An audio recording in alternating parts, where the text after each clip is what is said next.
redevelopment is the Camping World site, the former Camping World site. It's a medical clinic with urgent care and a drive-through pharmacy.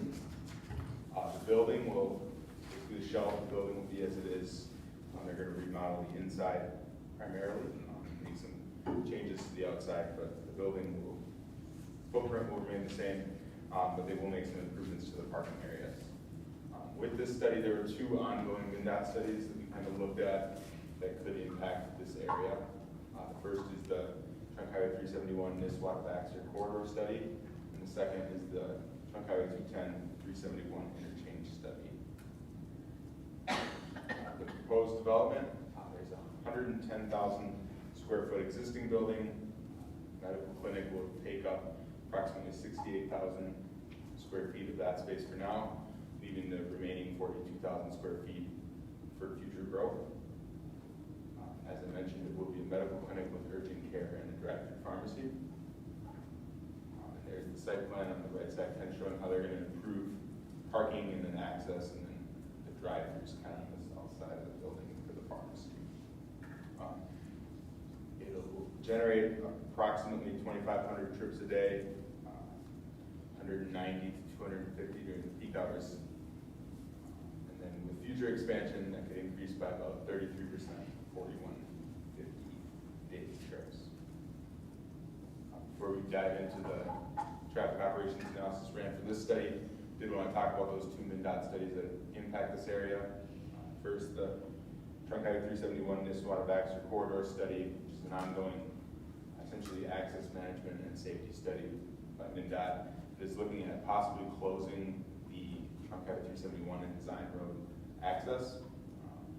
Because of that, we ran our traffic operations scenarios in this study, both with that open and then with it closed, just to see how that will impact not only this medical clinic, but the area as a whole. The other study is Trunk Highway 210/Trunk Highway 371 interchange study. That's currently analyzing several alternatives, Trunk Highway 37 and Excelsior Road, including several grade separated alternatives. We did not analyze those as part of this study just because the future design of that is unknown. It'll have significant impacts to the study area, not just with the medical clinic, but the area as a whole. So we didn't want to analyze anything now, not knowing what could come as that study progresses. We did make a few recommendations though for that intersection/interchange here in the future with that 210/371 study. The first is that there should be reasonable access to Excelsior Road and the commercial areas in that area through either ramps or some other form of access. That design of that area should accommodate the proposed medical clinic traffic as well as other traffic growth in the area without putting undue burden on the city roadway network. And then creating an overpass at Excelsior Road, as a few of MnDOT's alternatives have shown in the past, without providing any access would not work for the city and would put additional stress on the Boyd Road intersection and the city's frontage road system. Now for the traffic operations analysis ran as part of this study, we looked at the existing conditions and then the 2030 no-build and build conditions, both with that design road access to 371 open and closed. With the design road access open, the majority of the medical clinic trips would use design road to access the site. Design road, that access kind of lines up pretty well with the primary access for the medical clinic. With design road closed, vehicles would need to reroute to either Excelsior Road or Clearwater Road to access the commercial areas on either side of Trunk Highway 71, including medical clinic trips. For the results of the traffic operations analysis, under all scenarios, each intersection operates at level of service E or better, and each approach operates at level of service E or better, so we consider those to be acceptable traffic operations. On Edgewood Drive, the intersections operate at level of service E or better with minimal delay or queuing. Some minor movements operate at level service E and F, at times at the 371 Excelsior signal, just because of its longer cycle length there. And then during the midday PM peak hours, some of the maximum turn lane queues extend beyond the available storage at 371 Excelsior, especially eastbound and westbound. And then Due to the close spacing of Edgewood Drive and 371, especially at Clearwater Road and Design Road, the eastbound queues from 371 can back up to the frontage road, which can have minor impacts on those intersections and generally result in a little more confusion as people are trying to determine who has the right of way to turn. If Design Road is closed, there's increased northbound left turns at the intersection of 371 and Clearwater Road, which would operate at level service D or E during the midday and PM peak hours. The increased westbound left turns and northbound right turns at the intersection of Edgewood Drive and Clearwater Road result in the stop controlled approaches, so eastbound, northbound, and southbound, operating level service D or E during the midday and PM peak hours, which could result in, as queues kind of back up and more confusion happens at that intersection, could present some safety issues. And then the turn lane queues at the intersection of Trunk Highway 371 and Excelsior Road extend beyond the available storage more frequently for eastbound, westbound, and northbound approaches. Now the impact of the proposed medical clinic, there's really no significant impacts. With Design Road access closed, the additional clinic trips would slightly increase the issues closing Design Road without the medical clinic. As part of this study, we did review the site plan, and we recommended 3 changes to the site plan, which have been accommodated. First, this site plan is not going to create any new public roadway accesses, since it's basically just reusing the existing site.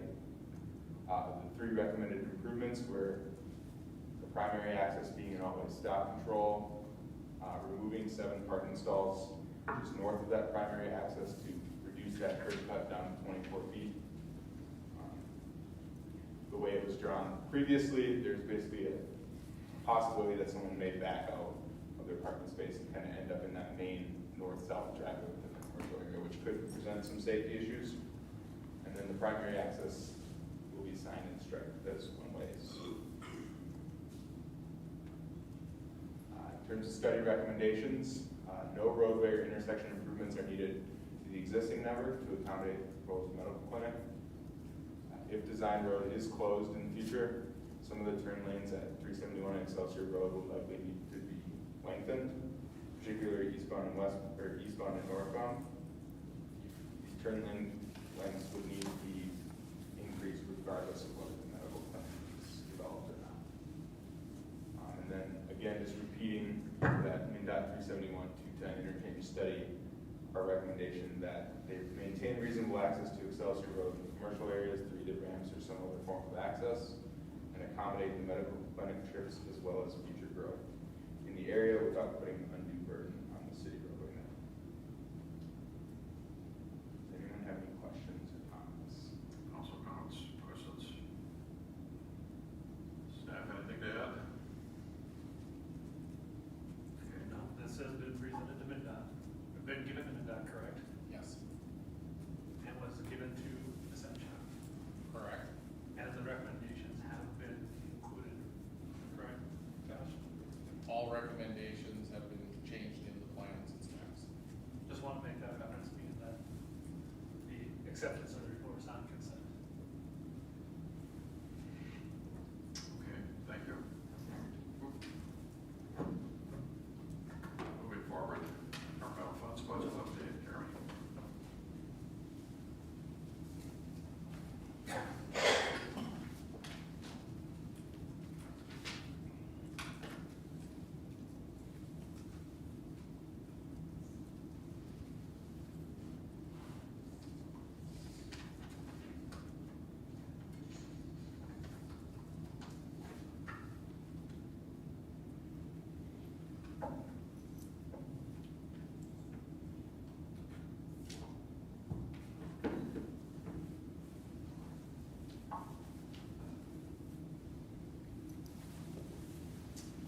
Your Honor, Council, just wanted to take that opportunity to give you a little bit of an update on kind of where we're at with the governmental funds budget, specifically the property tax levy, or at least the preliminary property tax levy, now that we have a little bit more information from Crow County that will be utilized for the public information meeting, what's formerly known as truth in taxation, that is scheduled for Monday, December 2nd at 6 p.m. The put together, I guess, just kind of what we looked at when we were reviewing the preliminary budget back in September, kind of where our existing property tax levy was in comparison to the tax capacity or the tax base of the city.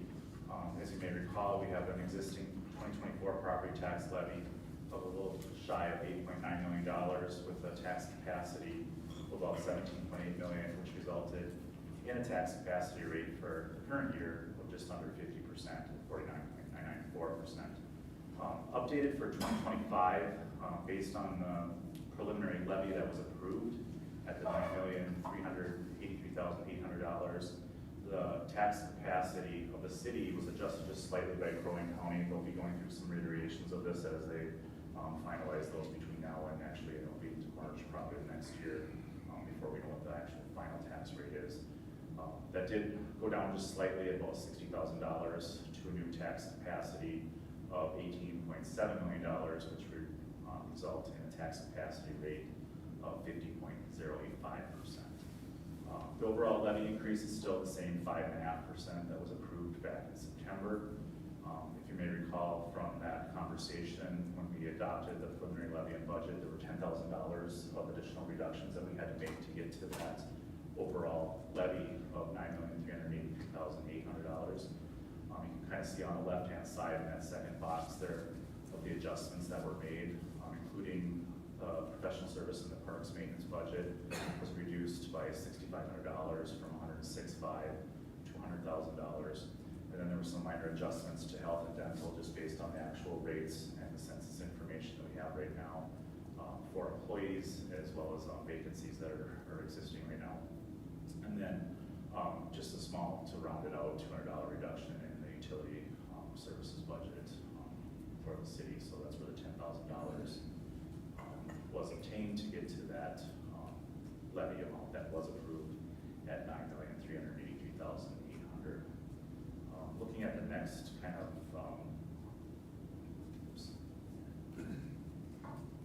group here to look at kind of the impact of that from the city's perspective. If you look at the various price homes, we start with the $76,000 one, and that was just purely based on what the market value homestead credit was up until 2024. That program started in 2011, 2012. It basically phased out a credit on the first $76,000 of value. So as the value of a home increased, that credit was actually reduced.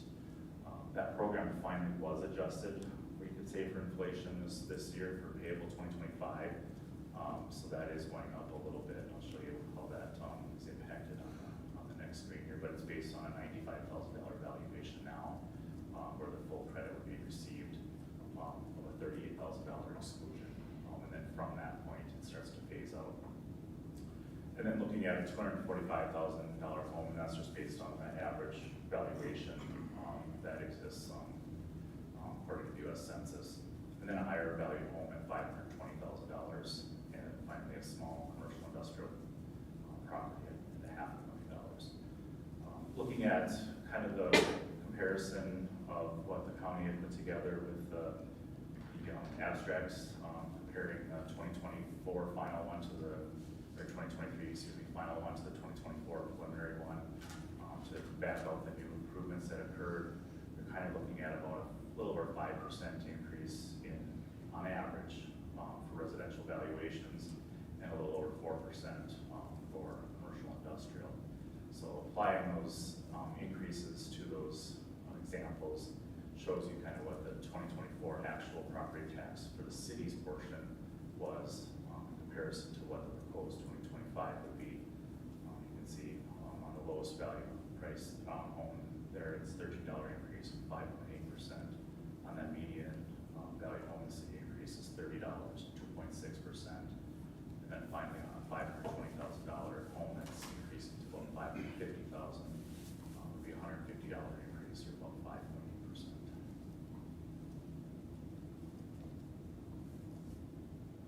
Kind of looking at a little bit more of the bigger picture then and how that compares to the various, just to enlarge a little bit.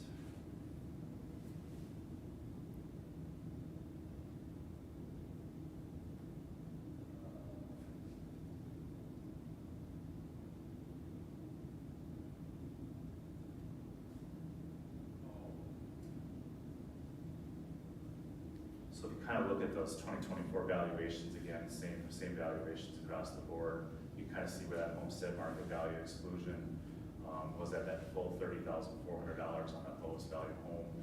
When you get to median value home, there's only a $15,000 exclusion that's remaining, so it's starting to phase out. And you can kind of see at that 520 value, there's actually no exclusion being applied to that higher value home to determine what the tax capacity is for that property.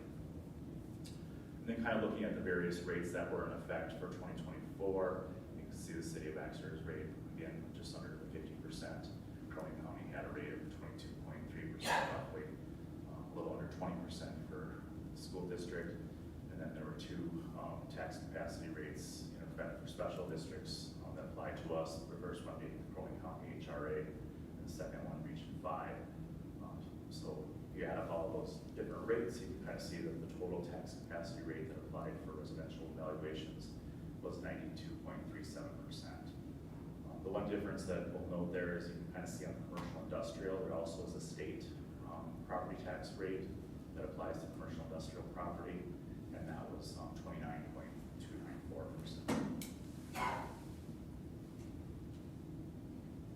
So then you can kind of see what the total taxes again were for the city's portion across those examples, as well as the total taxes when you apply the other jurisdictions as well.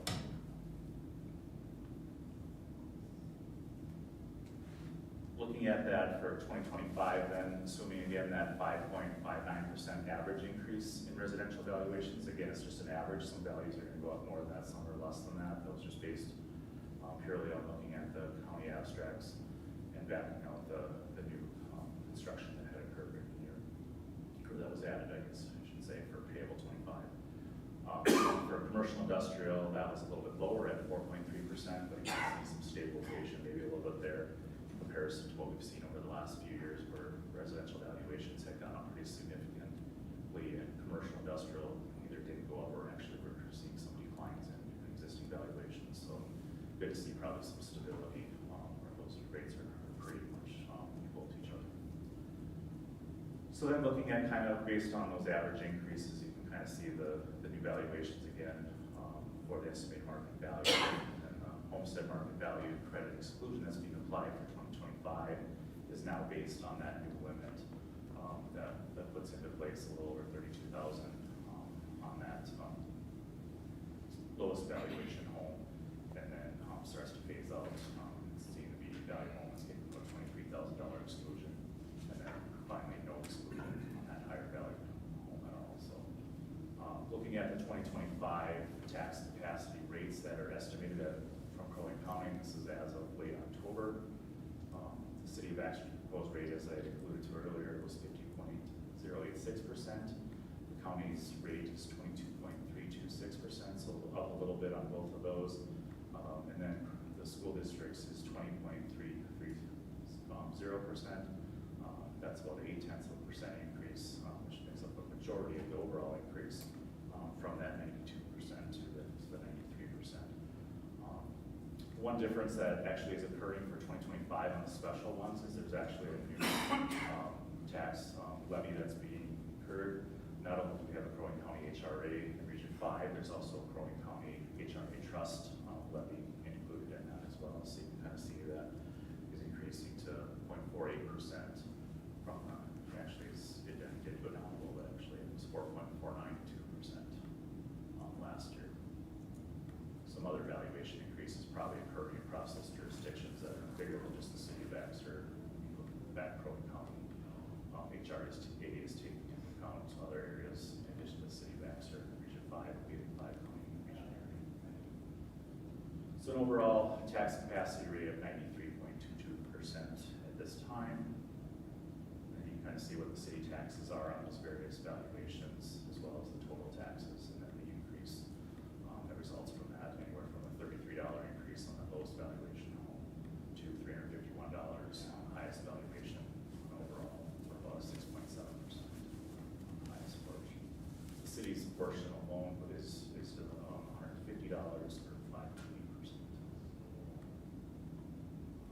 And then that just kind of summarizes kind of where the tax rates were for 2024 actual, as well as the proposed rate at this point.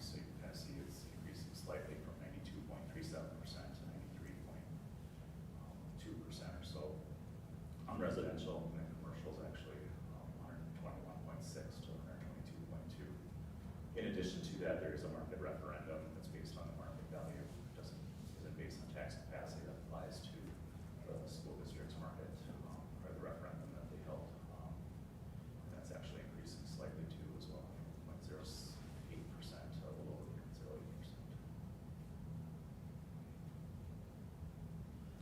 So I wanted to kind of just provide a little bit of an update as to where we were at, I guess, and what the impact on the tax capacity was at this point in preparation for the governmental funds budgets that we'll be discussing at the public information meeting on Monday, December 2nd.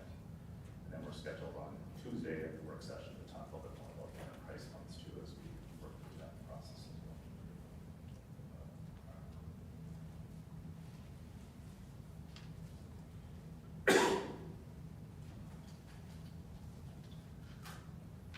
Questions?